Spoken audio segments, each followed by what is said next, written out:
Siapa yang bisa merasakan buahnya zikir itu, efeknya zikir itu, sopo sing iso ngrasakno ndek dunya sadurunge di akhirat? Man wadhaba alaihi, wong sing istiqomah nglakoni zikir, biwasfil adab, berzikirnya itu pakai akhlak, pakai adab. Zikir itu pakai adab.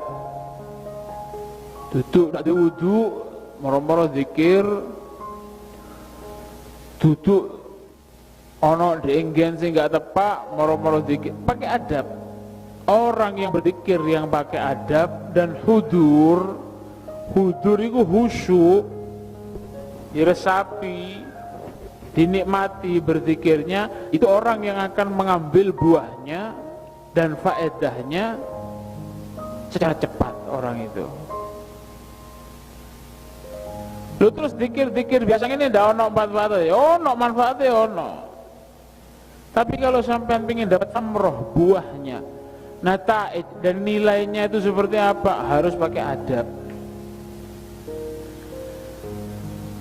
Apa yang akan dirasakan oleh orang itu ketika orang itu ahli berzikir? An yajid, aqalluha an yajid fihi minal halawah.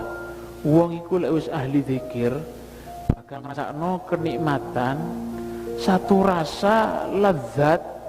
Yang mana lazat tadi, kenikmatan tadi, ma yastahgiru fi jambihi kullama ya'rifuhu.